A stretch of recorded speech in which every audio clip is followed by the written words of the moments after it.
matin, c'est l'édito éco, c'est avec Eric Revel. Bonjour Eric. Bonjour Cécile, bonjour Patrick. Alors, bonjour à tout le monde. Oui, absolument. On va reparler encore toujours de cette bataille autour du commerce d'une façon générale. Oui, avec bien sûr. il y a une nouvelle qui est plutôt bonne pour les libraires indépendants qui est venue de Bercy.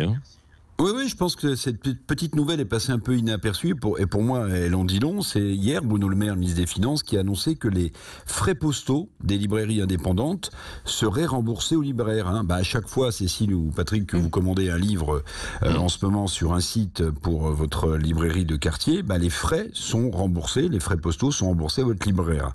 Alors, au-delà du geste financier de Bercy, il y a, à mon avis, la question de la mise en place des fameuses plateformes digitales dans tout le petit commerce de notre pays, et c'est peut-être le moment de s'y mettre parce qu'on est très en retard en France.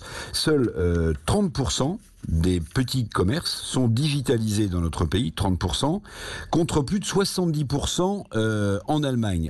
Alors le vrai problème, à mon avis, il est là en cette période de fermeture du commerce de proximité en France, c'est la faiblesse de la digitalisation de ce petit commerce. Alors faut pas non plus fantasmer, on parle beaucoup d'Amazon en ce moment, le e-commerce dans notre pays, c'est encore que 10% des ventes qui sont réalisées dans l'Hexagone. Et Amazon, sur ces 10%, ne représente que 20% de ce commerce en ligne. Donc vous voyez, on est encore, il y a une croissance forte, mais on est encore loin du mammouth qui écrase tout sur son passage. Ouais. Donc on se dit qu'il est temps de prendre des parts de marché digitales pour notre petit commerce et au nom de notre petit commerce. Oui, mais la digitalisation du petit commerce, quand même, les achats sur le net, c'est un problème aussi pour les centres-villes ou la désertification des centres-bourgs, des centres-villages, non ? Oui, alors là, j'ai rien à dire, vous avez raison, Patrick, c'est la limite évidemment de la volonté du gouvernement de faire basculer ce petit commerce dans la digitalisation.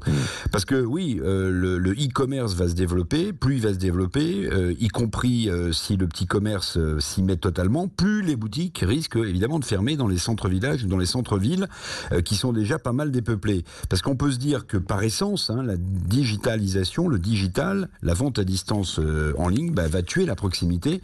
Et c'est un vrai sujet sur lequel il faudra, à mon avis, se pencher après la crise sanitaire, plutôt que se focaliser simplement contre Amazon. C'est tout l'avenir du petit commerce qui est une richesse française, qui est à la fois une richesse économique et une richesse culturelle, la proximité de nos petits commerces. Et puis, n'oublions pas, ce sont quand même des centaines de milliers d'emplois qui sont en jeu et qui sont dans une situation compliquée aujourd'hui. Oui, et puis c'est la vie, en fait, en quelque sorte aussi. Oui, si vous imaginez exactement tout le temps derrière votre écran uniquement pour faire l'ensemble de votre... non. Oui.